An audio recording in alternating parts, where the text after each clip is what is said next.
castelo forte é o nosso Deus. Quero convidar os irmãos para que possamos abrir a palavra do nosso Senhor no livro do profeta Isaías, capítulo 43. Hoje nós faremos uma breve exposição deste trecho, pensando no tema Caminhando com o Senhor em meio ao sofrimento. Isaías, capítulo 43, do verso 1 ao verso 13. Peço aos irmãos que, por gentileza, acompanhem a leitura que eu farei desse texto com toda a atenção. Diz assim a palavra do Senhor: Mas agora, assim diz o Senhor que te criou, ó Jacó, e que te formou, ó Israel: não temas, porque eu te remi, chamei-te pelo teu nome, tu és meu. Quando passares pelas águas, eu serei contigo. Quando pelos rios, eles não te submergirão. Quando passares pelo fogo, não te queimarás, nem a chama arderá em ti. Porque eu sou o Senhor, teu Deus, o Santo de Israel, o teu Salvador. Dei o Egito por teu resgate e a Etiópia e Sebá por ti. Visto que foste precioso aos meus olhos, digno de honra, e eu te amei. Darei homens por ti e os povos pela tua vida. Não temas, pois, porque sou contigo. Trarei a tua descendência desde o Oriente e a ajuntarei desde o Ocidente. Direi ao norte, entrega, e ao sul, não retenhas. Trazei meus filhos de longe e as minhas filhas das extremidades da terra, a todos os que são chamados pelo meu nome, e os que eu criei para minha glória, e que formei e fiz. Traze o povo, que ainda que tem olhos, é cego, e surdo, ainda que tem ouvidos. Todas as nações congreguem-se, e povos reúnam-se. Quem dentre eles pode anunciar isto e fazer-nos ouvir as predições antigas? Apresentem as suas testemunhas, e por elas se justifiquem, para que se ouça e se diga: verdade é. Vós sois as minhas testemunhas, diz o Senhor, o meu servo a quem escolhi, para que o saibais e me creiais e entendais que sou eu mesmo, e que antes de mim Deus nenhum se formou, e depois de mim nenhum haverá. Eu sou o Senhor, e fora de mim não há Salvador. Eu anunciei salvação, realizei-a e a fiz ouvir. Deus estranho não houve entre vós, pois vós sois as minhas testemunhas, diz o Senhor, eu sou Deus. Ainda antes que houvesse dia, eu era, e nenhum há que possa livrar alguém das minhas mãos. Agindo eu, quem o impedirá? Nós faremos, irmãos, no dia de hoje, neste culto, a introdução a este texto, e com a graça do nosso Senhor, no próximo domingo, nós ainda permaneceremos neste texto, para podermos extrair dele o máximo de ensino para a nossa vida e para o nosso consolo.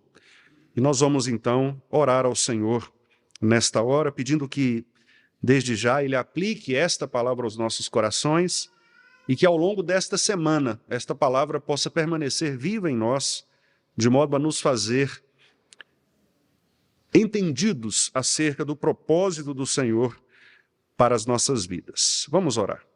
Querido Deus, nós já te pedimos nesta noite que Tu fales aos nossos corações e nós mais uma vez nos dirigimos a Ti, pedindo que o Senhor possa preparar os nossos ouvidos para ouvirmos a Tua voz.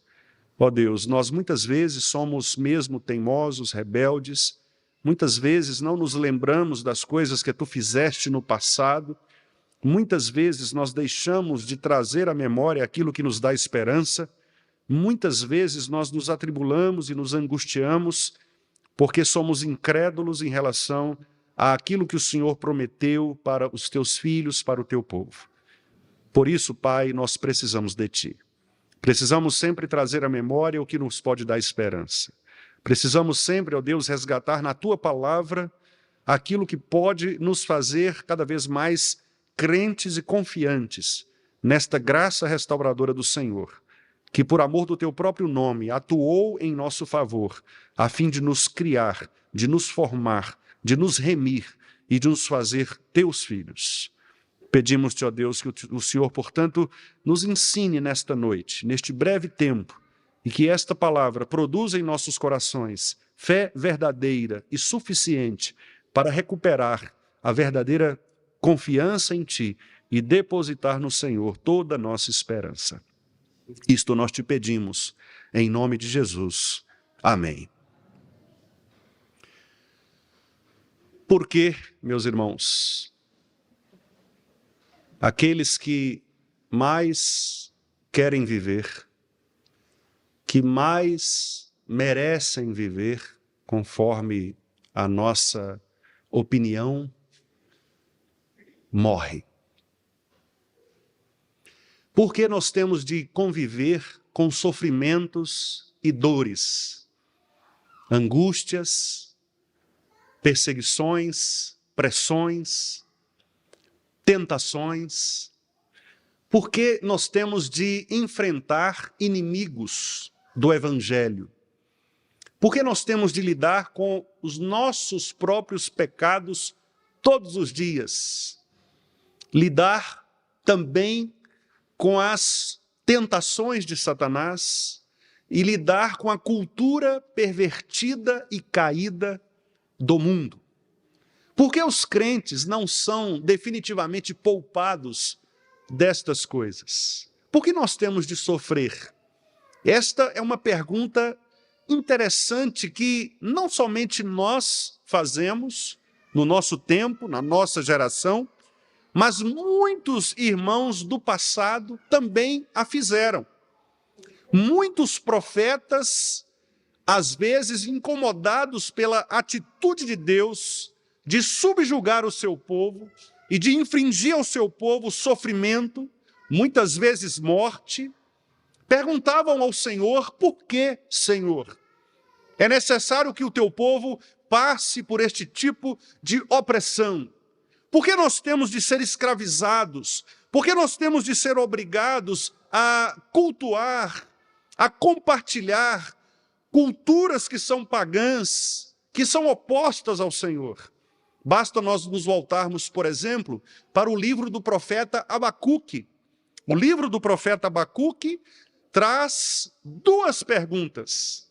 O profeta faz duas perguntas a Deus. Senhor, por que o Senhor utiliza uma nação mais ímpia do que a nossa para nos castigar? Deus responde ao profeta. Depois ele pergunta: mas Senhor, até quando estas coisas acontecerão?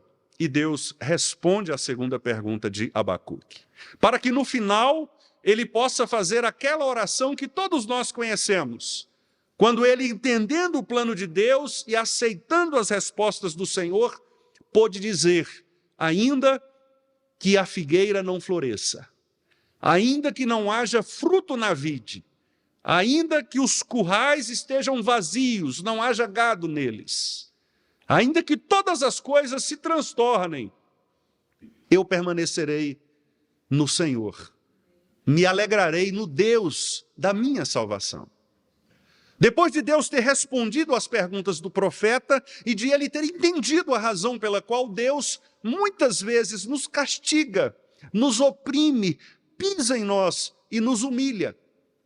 O pastor Calvino, tratando desta situação, ele disse que Deus não nos redimiu, não nos salvou para que nós tivéssemos uma vida cheia de pompas, para que nós tivéssemos uma vida cheia de coisas boas, mas Deus nos salvou para que nós pudéssemos experimentar pelo sofrimento diário, o sofrimento maior, que foi o sofrimento de Jesus Cristo por nós.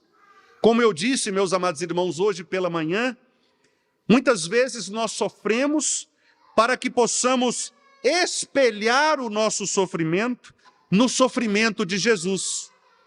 Cristo foi à cruz sofrer por nós. E nós, ao sofrermos, nos lembramos de que o nosso sofrimento é muito menor do que aquele sofrimento que Jesus Cristo sofreu pela igreja, pelo seu povo. O que nós lemos, meus amados irmãos, nestes primeiros versículos deste capítulo do profeta Isaías, é também uma resposta de Deus ao povo. Se os irmãos olharem o texto anterior, que começa no versículo 18 do capítulo 42, os irmãos perceberão muitas perguntas que o profeta faz. E o contexto dos versículos 18 até o 25 do capítulo anterior, do capítulo 42, é um contexto que revela um cenário de desobediência e de cegueira espiritual do povo. Observe que o texto do versículo 18 começa dizendo: surdos, ouvi, cegos, olhai. Aquele povo, meus amados irmãos, eles tinham cometido dois graves pecados. O primeiro era de não mais dar ouvidos às palavras proféticas. Eles estavam fechando os seus ouvidos à verdadeira instrução do Senhor. E todas as vezes, nas Escrituras Sagradas, quando nós ouvimos dizer a respeito de pessoas que fecharam seus ouvidos para não ouvirem mais a voz de Deus, consequentemente nós temos sofrimento, escravidão, morte. O segundo pecado é que eles também estavam cegos, o que significa dizer que, além de não ouvirem mais a pregação da palavra do Senhor, eles também, e por causa disso, exatamente pelo fato de não ouvirem mais a palavra, eles agora também se faziam cegos em relação às obras de Deus. Eles não eram mais capazes de perceber o quanto Deus estava providenciando para eles. E então, sem ouvirem a palavra de Deus e sem perceberem a providência de Deus atuando em suas vidas, não havia outro caminho a não ser o caminho do desastre, do pecado, do afastamento de Deus. E é exatamente esta narrativa profética que nós temos no trecho anterior. Quem é cego, como o meu servo, ou surdo, como o meu mensageiro a quem envio? Quem é cego, como o meu amigo, e cego, como o servo do Senhor? Tu vês muitas coisas, mas não as observas. Ainda que tenhas os ouvidos abertos, nada ouves. Foi do agrado do Senhor, por amor da sua própria justiça, engrandecer a lei e fazê-la gloriosa. Não obstante, é um povo roubado, saqueado. Todos estão enlaçados em cavernas, escondidos em cárceres. São postos como presa, e ninguém há que os livre, por despojo, e ninguém diz: restitui, restitui. Quem há entre vós que ouça isto?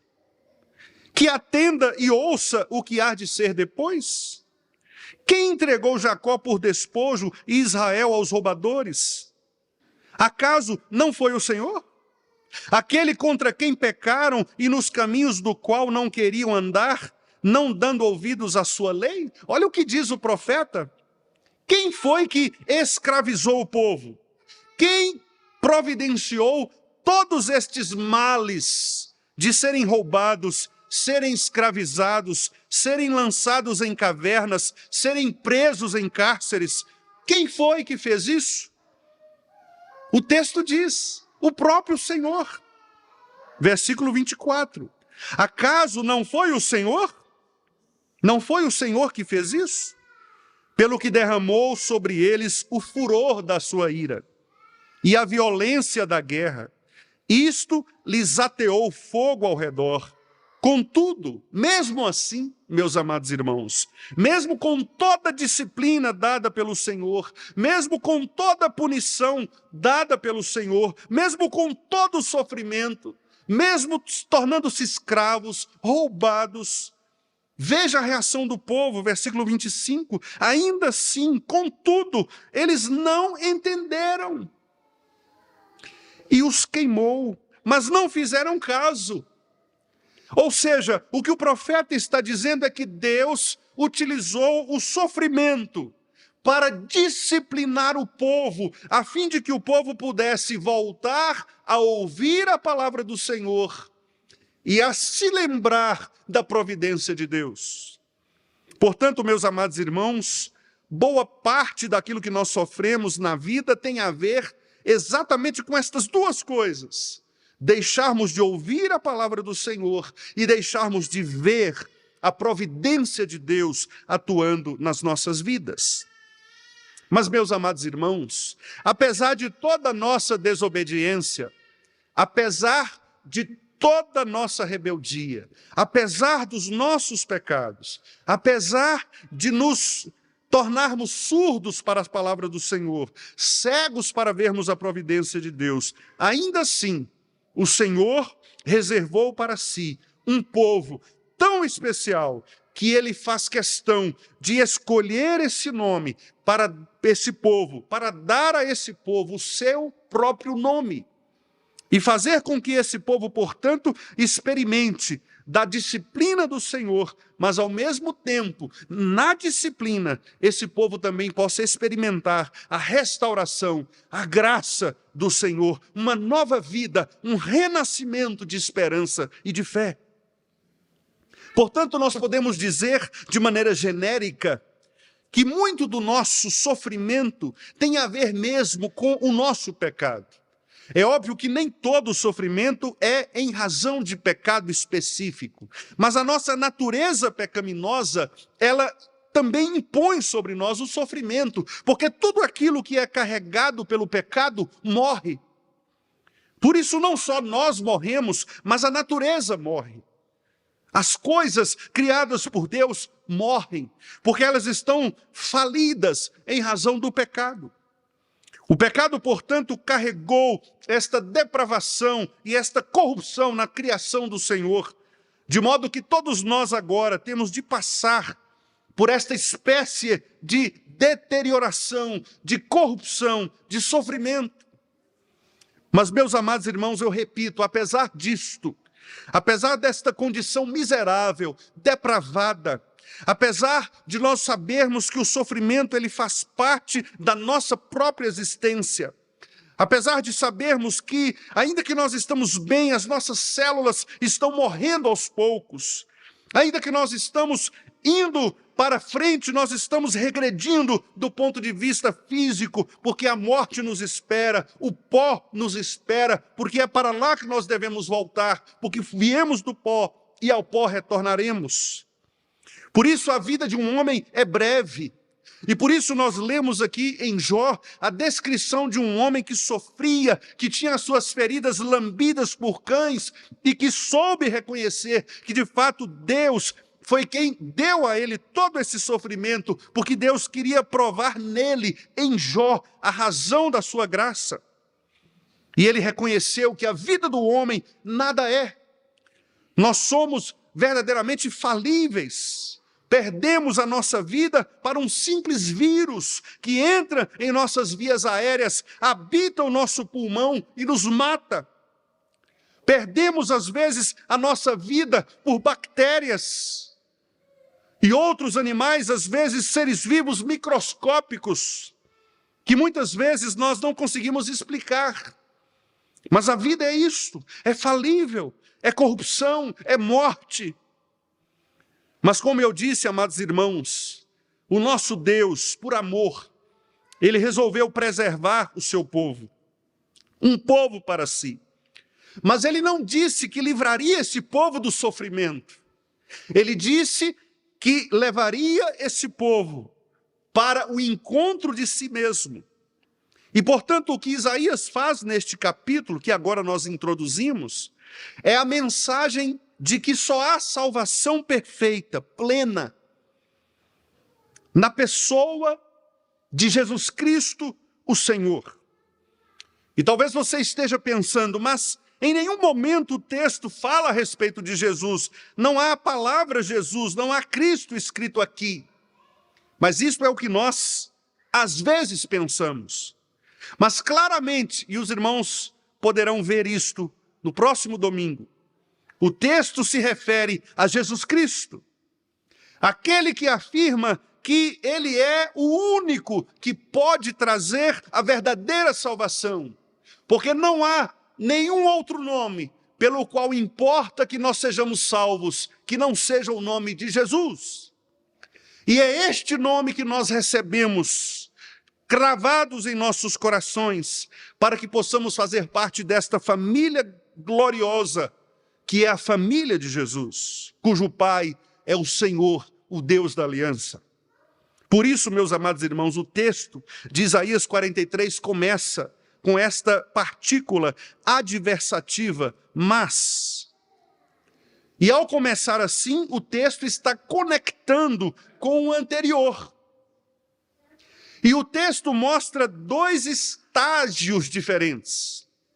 Se de um lado, o povo era surdo e cego para ouvir a voz e para ver o Senhor, se o povo continuava rebelde contra o Senhor, se o povo permanecia contumaz na sua desobediência, Isaías mostra agora o outro lado da aliança, o pacto da graça, que nós lemos aqui neste culto pelo nosso catecismo. O pacto da graça feito com Cristo, o nosso segundo Adão. E em Cristo também com todos os eleitos, o povo de Deus. Por isso o texto começa, mas agora. Que agora é esse?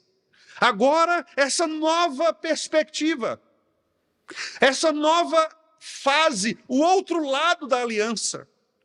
Não mais o lado pecaminoso, surdo, cego, rebelde, contumaz. Mas agora o lado fiel, salvador, gracioso, misericordioso e eterno. São dois lados que mostram a depravação total do ser humano e a razão do nosso sofrimento. E o outro lado, toda a soberania de Deus e o amor que excede todo o entendimento. Diz o texto que este Senhor, ele então se dirige ao seu povo e diz: eu te criei. O Senhor te criou, Jacó. O Senhor te formou, Israel. E aqui, na perspectiva do profeta, esses dois verbos, criar e formar, indicam duas ações distintas. Ao criar, o nosso Deus trata do aspecto de dar vida ao homem. Mas ao formar, significa que o Senhor não apenas deu vida, mas o Senhor estruturou todas as capacidades do ser humano. E isso foi um ato de bondade, um ato de graça, porque o Senhor não precisava, meus amados irmãos, de modo algum, sair do seu lugar autossuficiente e criar o homem e se revelar. Ele permaneceria sendo Deus se não tivesse se revelado. Não havia solidão em Deus. Deus não nos criou por um ato de solidão ou de fraqueza ou de uma necessidade de companhia. Ele nos criou apenas para que em nós ele pudesse refletir a sua glória. E por isso ele diz: eu te criei, Jacó. Eu soprei o fôlego de vida em você. Eu te criei do pó, te criei do barro. Eu formei você como uma escultura sem erros. Como uma escultura absolutamente sadia, sã. Por isso ele nos formou, meus amados irmãos. E a palavra que o nosso Deus que nos criou e que nos formou, que criou o seu povo. E é interessante que aqui o profeta utiliza Jacó e Israel. Interessante porque mostram dois nomes de uma mesma pessoa. Correto? Mas por que primeiro um, depois o outro? Porque nós fomos criados. Abrão era um, Abraão é outro. Porque o Abrão era o homem comum, criado por Deus, do pó. Abraão é o homem da aliança. É aquele que agora Deus chama do meio comum para o reino do Filho do seu amor. Ele transplanta como a árvore que é transplantada para junto das águas que dão vida. Por isso ele se torna justo, porque ele foi retirado daquele lugar de rebeldia, de sofrimento, de morte, de depravação, e foi transportado para um outro lugar. Por isso Jacó foi tornado Israel, para que esta família agora pudesse verdadeiramente ser representada, não apenas do ponto de vista físico, fisiológico, biológico, mas do ponto de vista eletivo. Deus escolheu um povo para fazer com que esse povo carregue o seu nome. Meus amados irmãos, nada é mais maravilhoso do que esta história nas Escrituras Sagradas. O Senhor não precisaria nos criar. E mais do que isto, Ele não precisaria nos salvar. Mas Ele fez as duas coisas. Por graça, por misericórdia. E vocês acham que aquele que nos criou e que nos chamou, sem que houvesse qualquer necessidade para isso, nos abandonará? Aquele que não foi capaz de poupar o seu próprio filho, para morrer por este povo, para dar a este povo o seu nome, não nos dará graciosamente com ele todas as coisas? Se Deus é por nós, quem será contra nós? O que poderá nos separar do amor de Deus?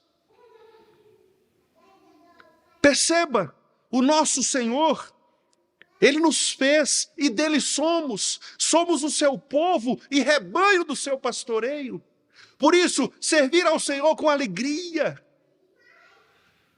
entrai na presença dele com cânticos, celebrai com júbilo ao Senhor todas as terras, porque Ele nos fez e dele somos. Nós somos povo do Senhor.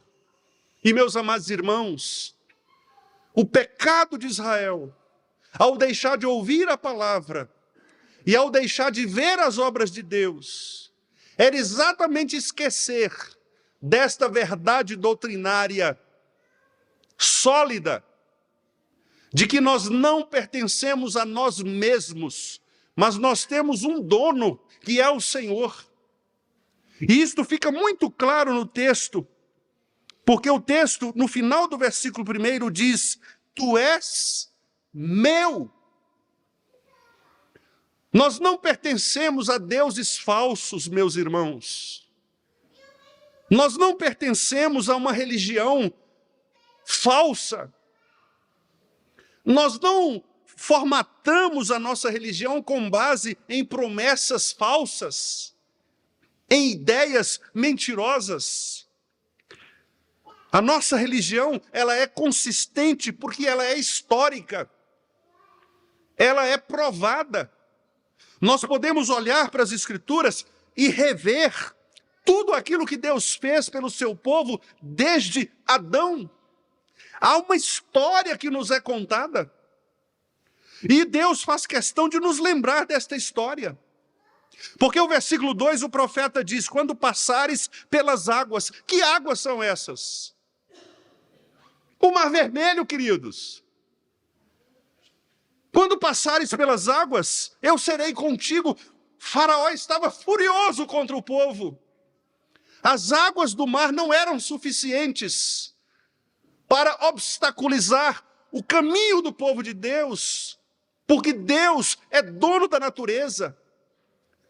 Portanto, o povo de Israel, quando passares pelas águas, eu serei contigo.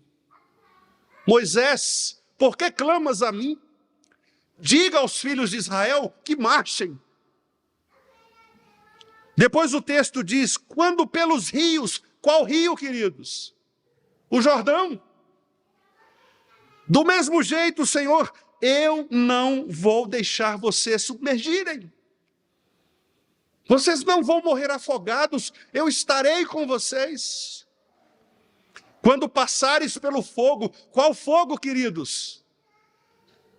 Os amigos de Daniel na fornalha de Nabucodonosor.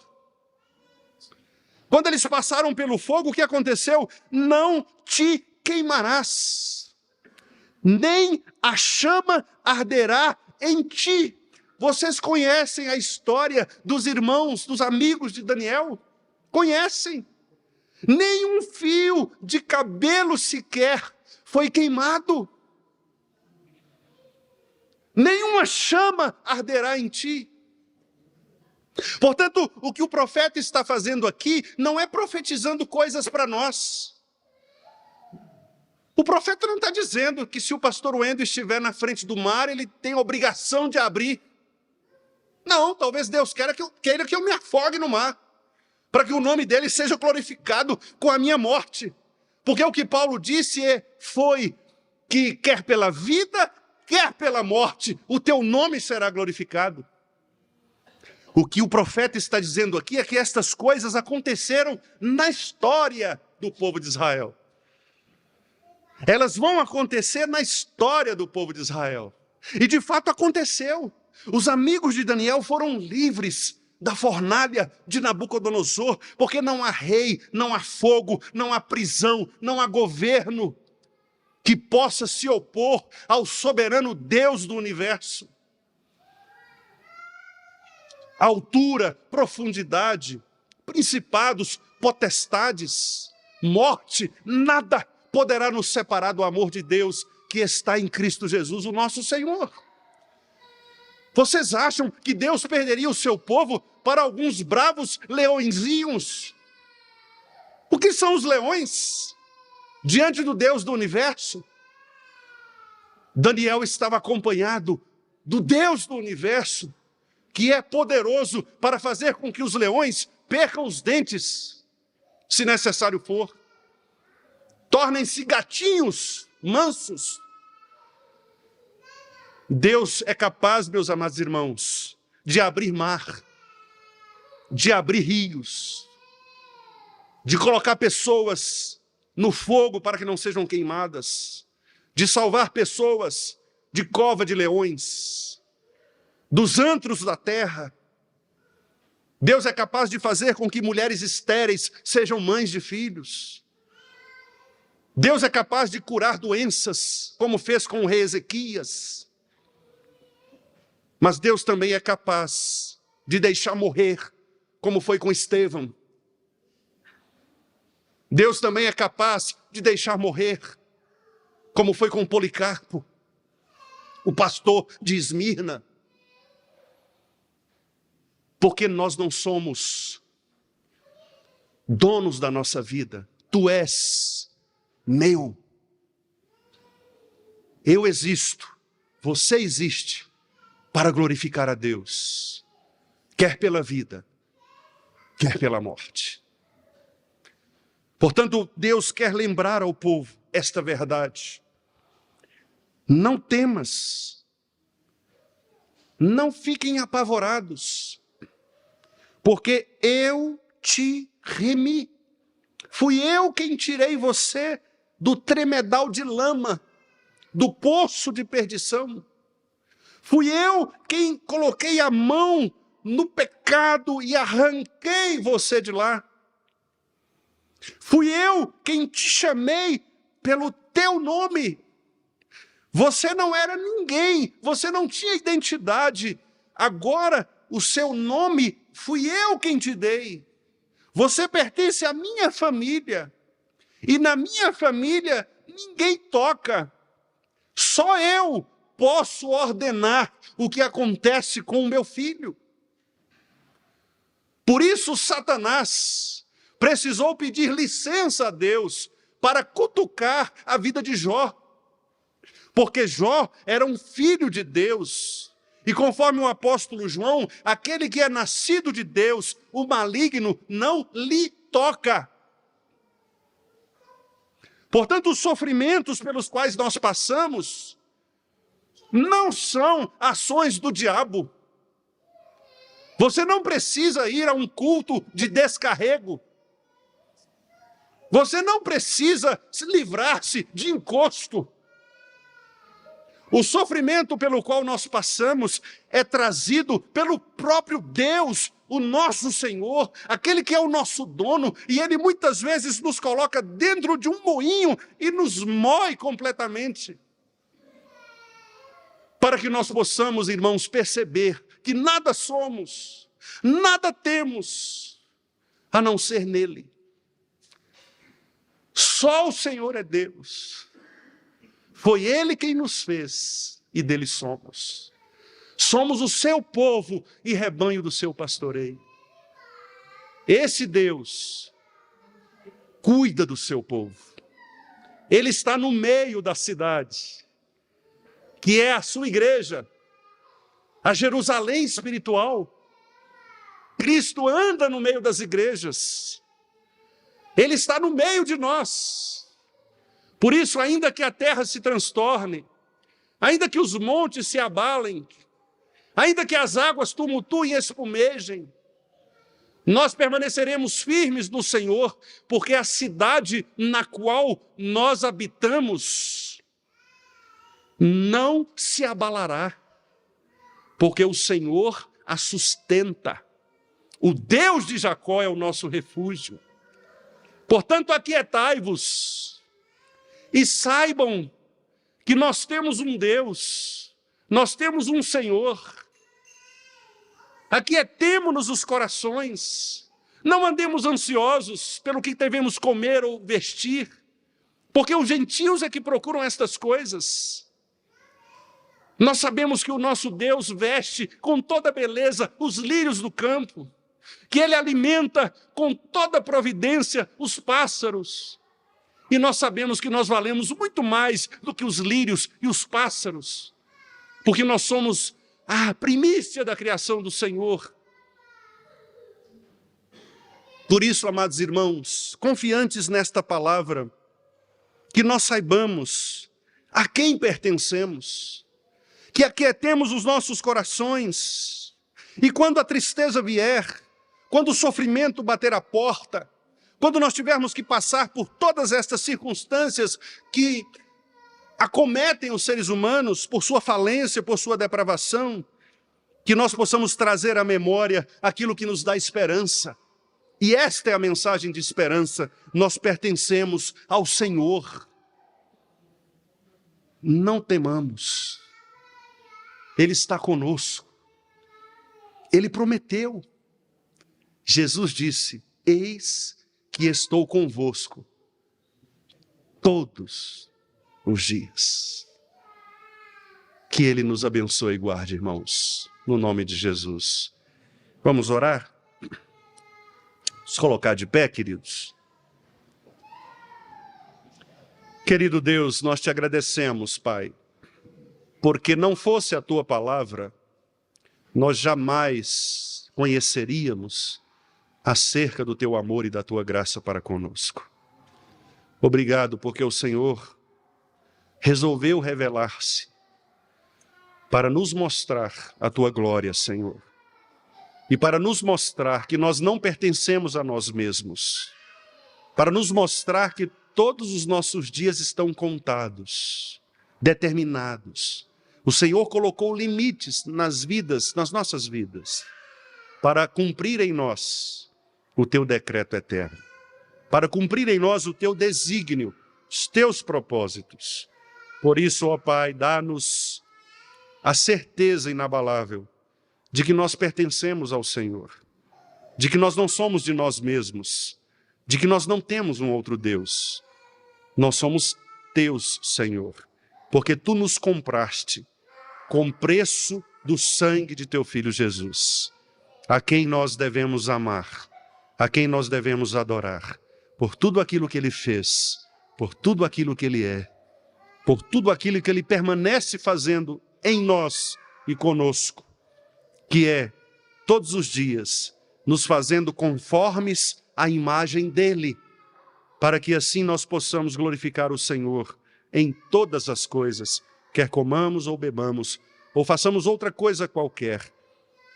Que os nossos corações se inclinem sempre para o Senhor e para a tua soberania, para a compreensão dos teus decretos, sabendo que o Senhor é bom para conosco, sabendo que a tua misericórdia, a tua bondade, o teu consolo permanecerão conosco todos os dias, porque nós somos do Senhor, nós pertencemos ao Senhor, nós somos membros da tua família, carregamos agora nos nossos nomes outro nome, um nome que nos foi dado por ti, para fazermos parte, ó Deus, desta família tão maravilhosa que o Senhor instituiu, criou, formou para a tua própria glória, Pai Santo.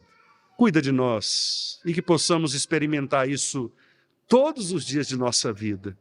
E assim, Pai, com os corações consolados e alegres, louvar ao Senhor por todas as coisas que temos recebido de Ti. Fazemos esta oração, Pai, no nome de Jesus Cristo, nosso grande amigo, Salvador e Senhor. Amém.